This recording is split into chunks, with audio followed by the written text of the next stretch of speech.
Do you really have PCOS if tweezers aren't your best friend? My name is Gabby and welcome to Baddies with PCOS.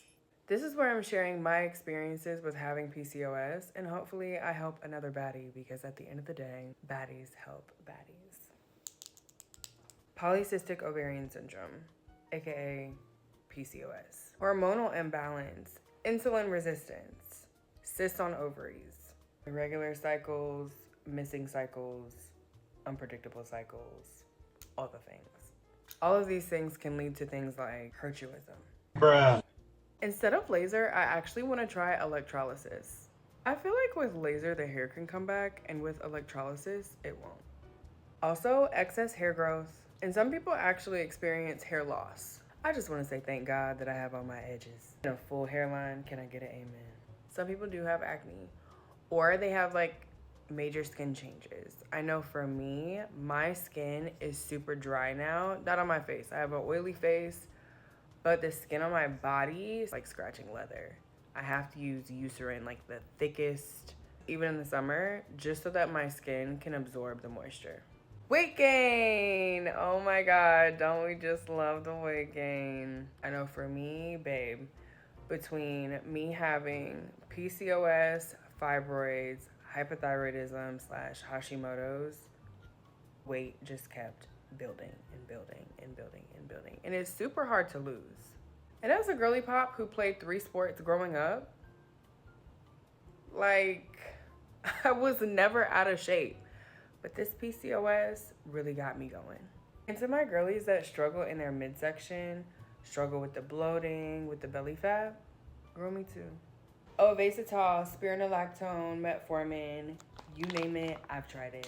Synthroid, levothyroxine, Armor, been there, done that. Endocrinology, holistic doctors, check and check.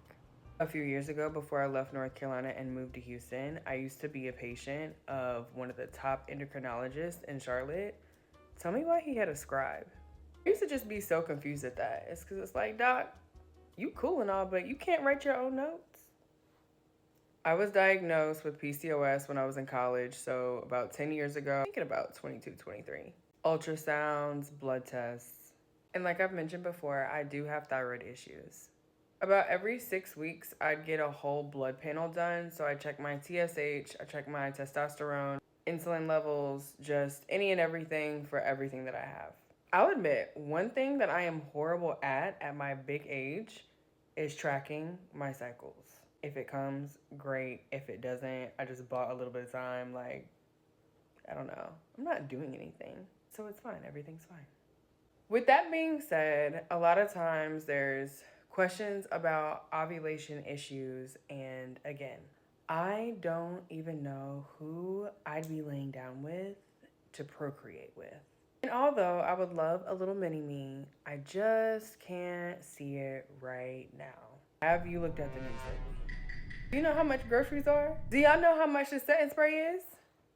Do you see I only have about 1 to 2 faces left? And you want to talk about kids? But no, for real. Do y'all know how much this is? Can you imagine if I also had to feed another person? It's hard enough feeding myself. Do you know how much this is? Like, let's start there. Let's start there. And I still, no.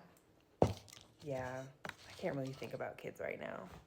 They're cute though. My rent is $1,800. What kid? Anyways, for my baddies that do want kids, you can still very well get pregnant. However, sometimes it might get a little tricky, and a lot of us PCOS girlies do have to go the IVF route.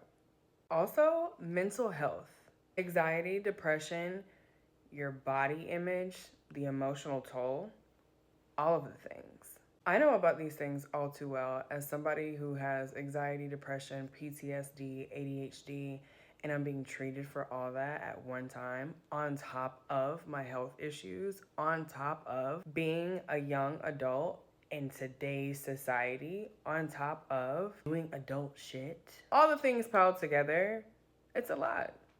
It's definitely a lot.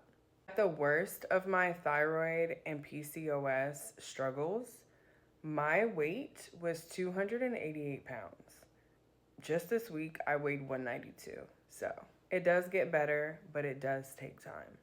And I also struggle with body image as well sometimes. I mean, hey, I usually wear baggy clothes, or sometimes you're like, I don't want to buy the bigger size. Buy the bigger size, wear the oversized clothes, wear the tight clothes, whatever. As long as you feel good and you feel like you look good, that's all that matters. What's worked for me and what's worked the best for me personally, and I know for other PCOS girlies, are low impact workouts. So Pilates, not Legree, but Pilates helps a lot. Doing lots of walking, get your 10,000 steps in, do weights, and changing your diet, honestly.